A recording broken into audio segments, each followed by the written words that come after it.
dalam hati Pak Prabowo, Mas Gibran ini bawa pengaruh dan masyarakat banyak suka. Kebetulan aku satu visi dan misi. Tapi benar, Pak Prabowo itu salah satu pribadi yang tulus. Yang tulus. Ya gimana lah, coba bayangkan. Dia pernah kalah 2 kali. Ya. Bersaing dengan Pak Jokowi. Bersaing dengan Pak Jokowi, betul. Bersaing dengan Pak Jokowi kan. Dan waktu itu kan ya dia dua kali kalah bersaing dengan Pak Jokowi. Kalau bukan jiwa besar dan karena pemikiran dan karena penglihatan, gak kan mungkin lah dia sembarang pilih Gibran. Betul. Astagfirullahaladzim, kemana sih? Masa kita nggak ngerti? Itu jenderal yang ditakuti.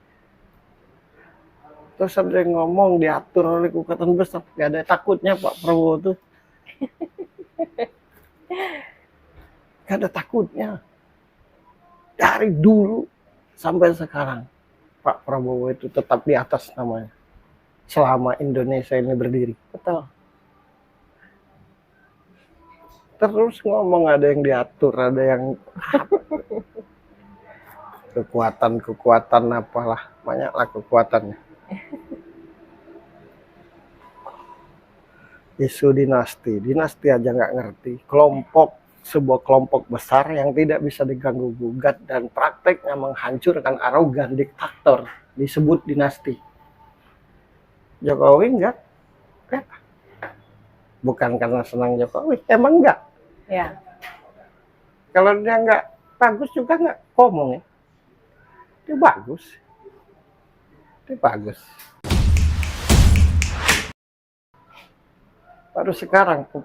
Baru sekarang Papua itu merasa tinggal di Indonesia. Menurut yang lo rasakan ya, gimana seluruh mayoritas masyarakat Papua nih, terhadap pemerintahan yang sekarang? Ya tidak akan maju Papua tuh. Kalau tidak benar-benar orang Papua tuh kan tidak bisa dirayu-rayu. Hanya ketulusan hati membuat mereka tuh jadi begitu.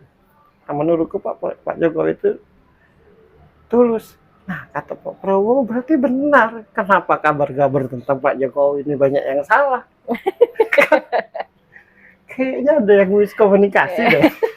Selama ini ya. Kebetulan dia ngomong benar. Aku abdikan hidupku ini untuk negara Indonesia, itu benar. Dan satu lagi, coba bayangkan. Banyak yang ngomong gini. Harusnya Pak Prabowo punya visi misi dong. Nggak usah diajari. Paham nggak? Sampai detik ini yang namanya Prabowo Subianto itu tetap tenar, diakui atau tidak? Betul. Diajari visi misi. Seorang yang kalah 2 kali mau jadi menteri, begitu nyalon dengan tulusnya, aku akan teruskan perjuangan Pak Jokowi. Ada nggak sih calon yang mau begitu? Ya pasti sebelumnya membuat visi misi kan 2 kali nyalon ya. Begitu sekarang kebetulan visi misinya sama, jadi ya terusin aja gitu. Salahnya di mana? Salah pula. Kok salah terus, yang bener tuh gimana ya?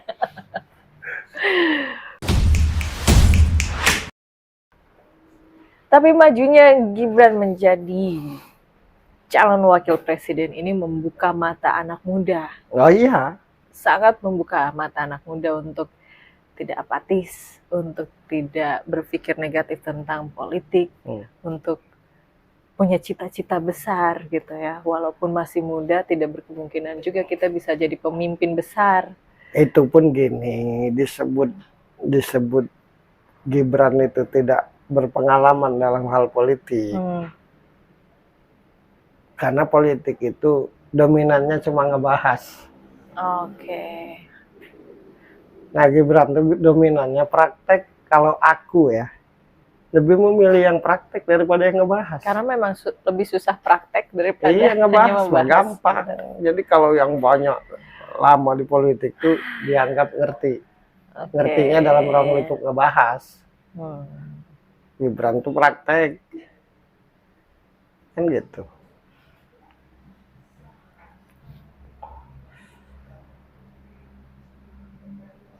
Apalagi ya yang mau ngomong itu ya, yang ku dengar-dengar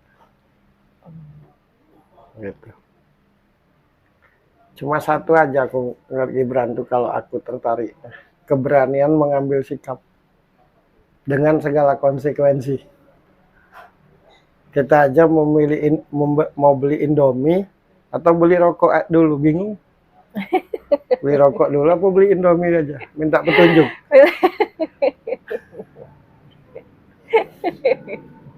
Dia itu enggak, ini keberaniannya itu. Walaupun, nah nih, walaupun orang berpikir secara pengalaman ya, Ya, pengalamannya masih muda, pengalamannya apa sih gitu kan. Walaupun punya pengalaman, kita balik aja, walaupun punya pengalaman, pendidikannya tinggi, umurnya sudah sangat matang gitu. Tapi kalau tidak punya keberanian, akan sia-sia juga semuanya kan. dengan dia memutuskan untuk siap jadi wakilnya Pak Prabowo, itu menunjukkan dia tidak takut apa-apa.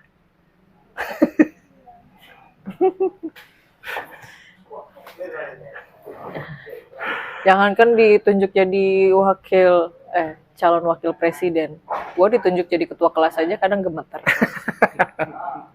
Dulu serius. Satu kalimatnya yang sangat saya apresiasi waktu dia pidato, Ya. Pak Prabowo tenang saja, Pak Prabowo tenang saja, saya sudah ada di sini. Oh, dia bertanggung jawab loh dengan ucapannya.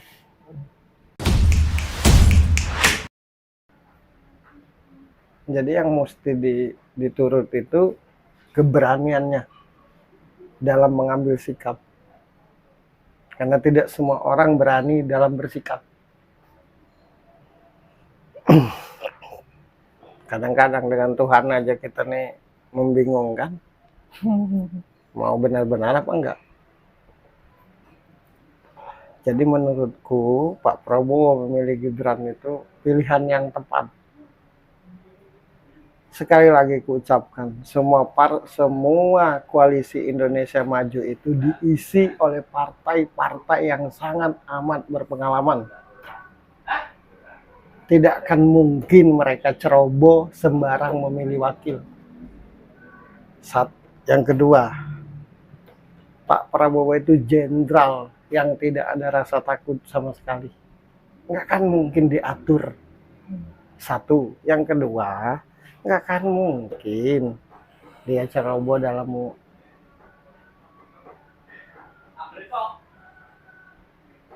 itu aja.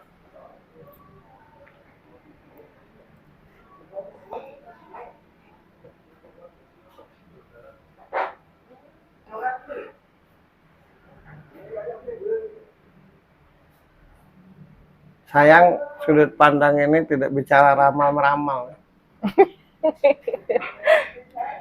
Kalau bicara ramal-meramal, menurut ramalanmu, Dikasih tahu ya? Enggak ya sayangnya.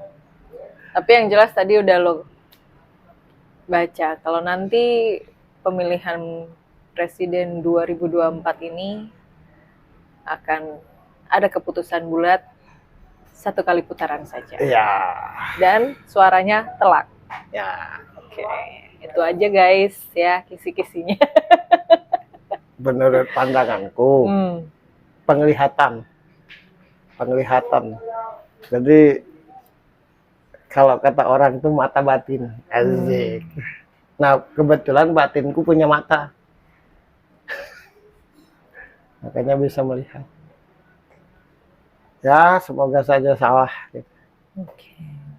Karena kalau benar tuh udah biasa.